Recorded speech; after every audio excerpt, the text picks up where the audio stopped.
Récemment, sur Twitter, un grand débat a éclaté sur Counter-Strike, son circuit et son écosystème en lien avec l'e-sport.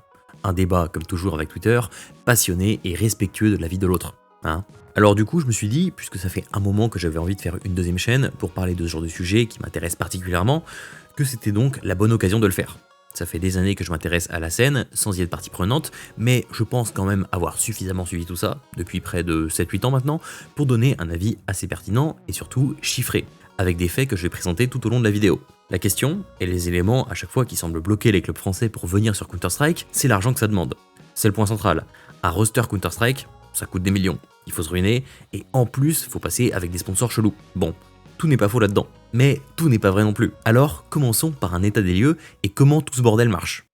Jusqu'en 2024, t'avais donc les 2 majors par an, qui sont les championnats du monde de CS, les tournois les plus prestigieux, et derrière, sur les autres tournois annexes, pas officiels, en tout cas pas créés par Valve, il y avait un système de franchise. Alors techniquement, les tournois étaient ouverts parce qu'il y avait aussi des slots ouverts où tu pouvais te qualifier, mais dans les faits, c'était très inégal. On était sur un CS à 2 vitesses. Ceux qui avaient les slots avaient l'argent et les invitations garanties, et les autres, qui devaient se battre pour se faire une place, et avaient moins de revenus que les franchises. En 2025, tout ça, c'est fini. Tout le monde est sur un pied d'égalité. Les invitations pour les tournois, ils doivent se faire sur la base du classement Valve. C'est un classement qui a ses défauts, beaucoup, notamment parce qu'il se base sur le cash prize gagné, ce qui n'est pas toujours très révélateur du prestige d'un tournoi et qui donne des incohérences, mais il a le mérite de la clarté. Il est open source et tout le monde sait ce qu'il y a dedans. Donc, quand tu es un organisateur de tournoi, si tu veux donner des revenus en plus pour les clubs, tu dois obligatoirement le faire pour tout le monde et sur des critères objectifs. Et donc, en plus de ces circuits indépendants qui sont pas liés à Valve, le deuxième point important qui était déjà là en 2024 et qui le sera toujours en 2025, c'est les majors. Les majors, c'est les tournois les plus importants donc, qui font plus d'audience, mais qui proposent aussi ces petites capsules, dont on reparlera un peu après. Commençons par le commencement. Comment on gagne de l'argent sur CS ? Évidemment, il y a le sponsoring. Alors sur CS, c'est très particulier parce qu'il y a un énorme écosystème dont vous ne vous rendez peut-être même pas compte. Même si vous suivez CS, je vous jure, c'est délirant les sommes dont on parle. Parce que si jamais vous le savez pas, il y a un marché sur CS où tu peux échanger et revendre tes skins. Ce qui crée plein de business autour de ça. Alors, il y a des trucs problématiques, comme les casinos et ce qui s'y apparente, qui brassent une quantité énorme de pognon, et puis t'as des sites de trading, où c'est juste, tu échanges tes skins, où tu peux les acheter, mais il n'y a pas d'aléatoire. Tu achètes vraiment le truc, et tu l'as. Et évidemment, beaucoup de clubs ont aussi des sponsors liés à la crypto et aux paris sportifs. Ils posent aussi un problème, peut-être moindre, et en réalité, c'est surtout eux que tu retrouves dans les sponsors plus que les vrais casinos de CS, qui ont vraiment une très très mauvaise réputation et qui font tout pour la garder. Mais je comprends aussi que les sites de paris sportifs, ça pose problème. C'est une manne d'argent énorme, et c'est vrai que sans ces revenus-là, c'est plus compliqué pour un club. Mais il y a quand même de l'argent à se faire sur CS. Surtout pour les clubs qui ont un fort engagement et une grosse fanbase. Et que je sache, c'est aussi compliqué dans les autres ligues où Karmine ou Gentlemade sont pas forcément les plus gros budgets. Et vous inquiétez pas, ces conneries finiront aussi par débarquer chez Riot, donc ça finira par être un problème aussi sur League of Legends et les autres jeux. Pareil, il y a un autre problème qui est souvent mis en avant en lien avec le sponsoring, c'est le thème du jeu, les terroristes et tout ça. C'est plus compliqué de trouver des sponsors. Je suis d'accord, c'est une grosse problématique, en France particulièrement, et je comprends les freins qu'il peut y avoir là-dessus.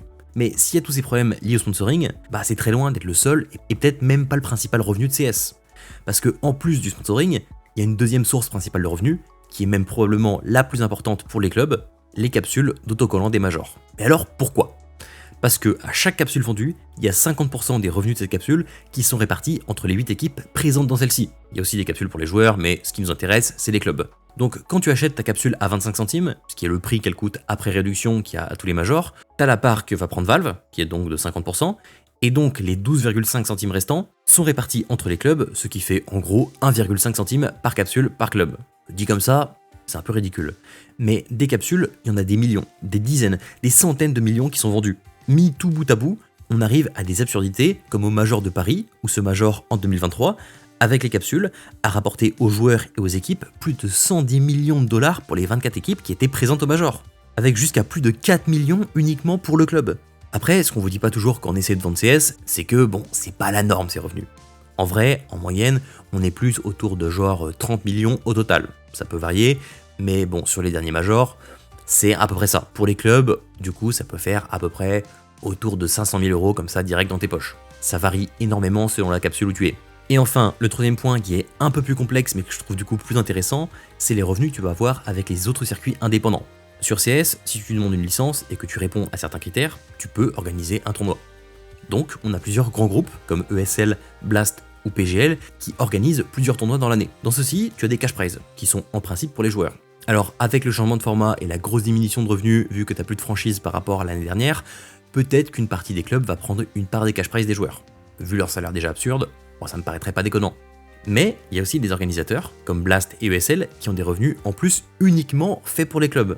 Côté ESL, on a déjà du cash prize, mais uniquement pour les clubs, c'est-à-dire que selon le résultat, tu vas avoir de l'argent en plus pour ton club, et ce qui est intéressant, c'est que c'est les plus petits tournois qui ont le plus d'argent pour les clubs. Et ouais, Katowice, Cologne, qui sont les références en dehors des tournois majors, bon, les clubs, quoi qu'il en soit, ils vont venir. Par contre, pour des IEM à la con en Chine ou à Dallas, le déplacement est peut-être plus relou pour tous les clubs européens, surtout que le tournoi est moins prestigieux. Donc ESL va t'inciter à venir en mettant plus de sous. Si tu fais des bons résultats, ça peut assez vite monter.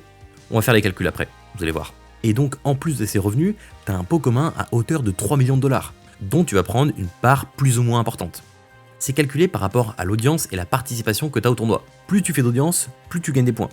Et si t'es dans le top 16, tu prends le pourcentage de points que tu as. Donc, admettons que tu es à peu près 10%, tu prends en gros 300 000. Ça, c'est un élément, par exemple, qui pourrait, je pense, être intéressant pour votre club influenceur préféré. Je glisse ça comme ça, vous faites ce que vous voulez de cette info. On ajoute, en plus de ce circuit créé par l'organisateur ESL, celui de Blast. Donc c'est pas autant variable que pour ESL, mais si en gros tu fais top 8 à chaque tournoi, à chaque fois, t'as l'argent max pour les équipes. Mais c'est quand même intéressant de aussi gagner les tournois parce que ça te donne des tokens. Mais qu'est-ce que sont ces tokens, vous allez me dire? C'est des tickets, pareil, pour un pot commun de 2 millions de dollars. C'est comme chez ESL, mais cette fois-ci, enfin en tout cas publiquement, c'est pas grâce à tes audiences que tu as du revenu bonus. En principe, c'est sur tes performances. Si tu gagnes un tournoi, tu gagnes un token. Si tu participes à tous les tournois Blast, t'en gagnes plusieurs. Et si tu vas en playoff de certains tournois, t'en gagnes aussi. Et chaque token te donne donc une part de ce pot commun. Maintenant que vous avez toutes les infos et que vous avez rien compris, j'ai tout prévu, j'ai un super fichier Excel que je me suis fait chier à faire pour tout résumer, et estimer potentiellement les revenus que pourraient avoir les clubs. Tout d'abord, commençons par le scénario équipe top 10, top 15 monde. Vous voyez donc le calcul par rapport à ce que j'ai estimé comme résultat pour une équipe qui est au niveau actuel de, au pif, 3D max, à peu près. Hein. Je répète, c'est évidemment une estimation et c'est très variable. On aurait donc chez ESL environ 230 000 et 187 000 chez Blast. Encore une fois, c'est très variable, notamment sur la partie revenu cher où je suis pas du tout sur mes calculs, notamment le token, on sait pas vraiment combien de tokens seront distribués. Pour le revenu cher, le pourcentage, à quel point ça va être influent, parce que c'est des points, c'est pas vraiment l'audience en soi-même, c'est si t'es dans les meilleures audiences à chaque fois, tu gagnes plus de points, bref, c'est compliqué. Et puis donc on ajoute à ça au major, en partant du principe que ce serait à peu près 500 000 pour le club. Pareil, ça peut varier selon les ventes, évidemment, d'autant plus qu'on va passer à 32 équipes pour le prochain major, donc ça peut amener à diminuer les revenus totaux, mais on va prendre cette base de 500 000. Donc ouais, pour un club comme ça, j'ai à peu près calculé 1,5 million de revenus. Et évidemment, c'est plutôt une estimation haute, plutôt positive, mais elle est loin d'être farfelue. C'est vraiment ce genre de revenus que tu pourrais tabler pour une équipe bonne, pas une des meilleures équipes du monde. Si on prend maintenant le scénario d'une des meilleures équipes du monde, là pour le coup j'ai pris l'exemple de Vitality 2024 parce qu'au moment où j'avais fait ce truc là on me l'avait demandé. Donc encore une fois, grosse variable sur le revenu cher, parce que je sais pas exactement ce que ça peut donner. Par contre, encore une fois, pour ce qui est des revenus directement liés au cash prize, ça c'est garanti. Donc j'ai calculé à peu près 1 million de revenus. Sans le revenu cher, on est minimum à 700 000. Donc sachant qu'ils en auront forcément un peu, on est en gros entre 700 000 et 1 million uniquement avec ESL et Blast. Pour ce qui est du Major, j'ai un peu augmenté en partant du principe que cette équipe, donc Vitality, serait dans la capsule légende, capsule qui est censée rapporter plus. Et donc au total, encore une fois, estimation haute très variable selon les ventes de capsules et le revenu cher, on serait à pas loin de 3 millions. En tout cas, ce serait pas une estimation qui me paraît déconnante. Alors évidemment, il y a plein de trucs à en prendre en compte, parce que déjà, il faut réussir à faire des bons résultats, parce que peut-être que tu vas en dodge certains, parce que tu vas être un peu fatigué. C'est théorique, tout ça d'accord, mais c'est pas farfelu non plus. Mais tout ça, ça dépend vraiment du major. Si tu fais pas le major, tu divises tous les chiffres que j'ai donnés au minimum par 2. Et la qualification major, elle est pas si évidente que ça, parce qu'en Europe, il y aura que 16 places. Autant vous dire que 16 places en Europe, c'est très peu. Maintenant, vous allez me dire, bon, super d'accord, ces chiffres, c'est trop bien, il y a plein de sous, mais par rapport aux autres jeux, ça dit quoi? Alors, c'est dur d'avoir des chiffres précis et factuels. Et ça va le devenir encore plus, mais un club, que, en plus par hasard, j'aime beaucoup, vient de nous sauver, c'est Astralis. Ouais, parce que jusqu'à la vente du slot LEC à la Carmine, et la sortie en bourse qui a suivi, ils publiaient leur rapport par jeu, ce qui est très rare. Souvent, les rapports financiers, t'avais les rapports e-sport. Bon, super, mais qu'est-ce que j'en branle? Là, c'est par jeu.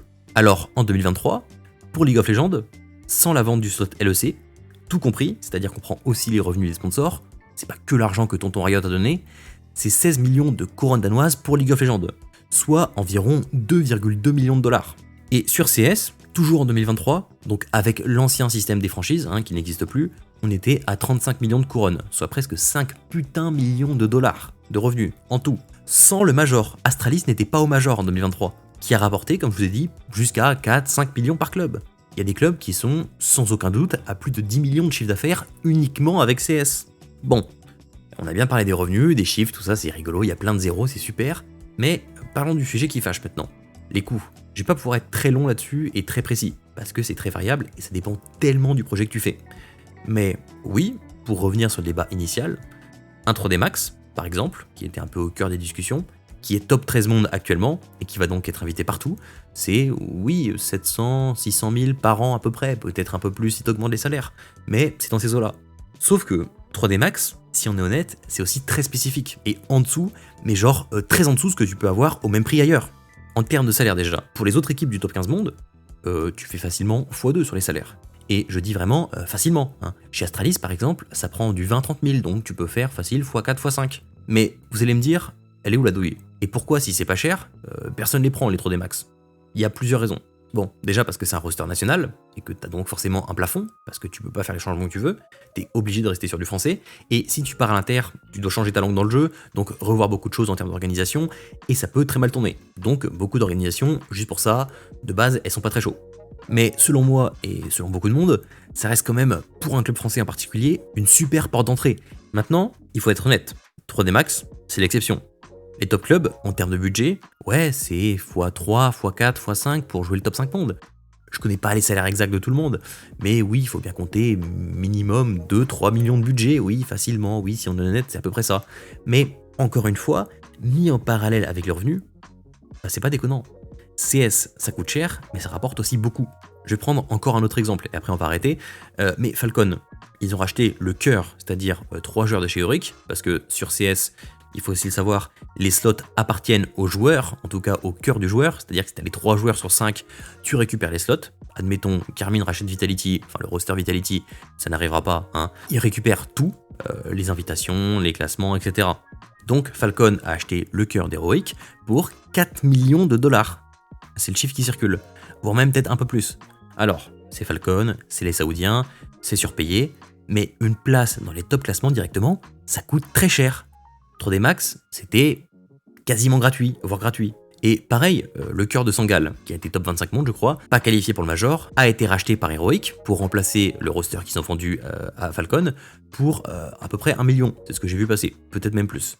Donc 3D Max, qui est top 13 monde, qui avait plus de contrats, oui, par rapport à ce qu'il fait sur la scène, pour un club français, c'était une opportunité qu'il n'y aura pas 15 fois, ça c'est sûr. On dit ça souvent, mais là pour le coup, je vous jure que c'est vrai. Alors si tu pars sur une équipe internationale, ce qui va sembler se profiler pour nos super clubs, en termes de budget, oui, il va falloir soit faire des paris sur la jeunesse à la manière d'un Gamer Légion ou d'un Mouse, ce qu'ils ont pu faire eux par exemple, mais ça demande de très grandes connaissances sur la scène, et aussi un peu de chance, si on peut appeler ça de la chance, pour sentir le bon filon et la bonne personne à qui tu vas confier le projet. Ou alors, ouais, faut que tu sortes les billets comme Falcon, pour un résultat d'ailleurs qui est même pas vraiment garanti, et je suis pas sûr que ce soit très viable économiquement pour un club normal, ou bien, bah tu pars d'en bas, et tu grindes, et t'as pas forcément de garantie. C'est en ça que 3D Max c'était bien. Alors maintenant je pense que c'est un peu trop tard, peut-être qu'il y a moyen de s'organiser, mais je pense que maintenant l'organisation derrière va être plus solide, mais t'avais surtout une base sur laquelle tu pouvais construire plus tard, avec un certain nombre d'invitations et une place déjà faite dans les classements. Là, pour recréer une équipe de zéro et regrind les classements, bon courage. Voilà, en gros, j'ai essayé de pas être trop long, donc j'ai pas pu tout dire. Si j'ai oublié des trucs, si j'étais imprécis, les commentaires sont là pour ça. C'est le genre de format que je faisais il y a longtemps sur ma chaîne principale, mais j'ai bien compris qu'aujourd'hui, si je fais pas de storytelling avec une voix un peu grave, tout le monde s'en branle. Donc, si ça vous plaît, le petit like, commentaire, tout ça, machin, vous connaissez. Je vais pas du tout être régulier ici, ça sera vraiment de temps en temps quand j'ai un truc à dire.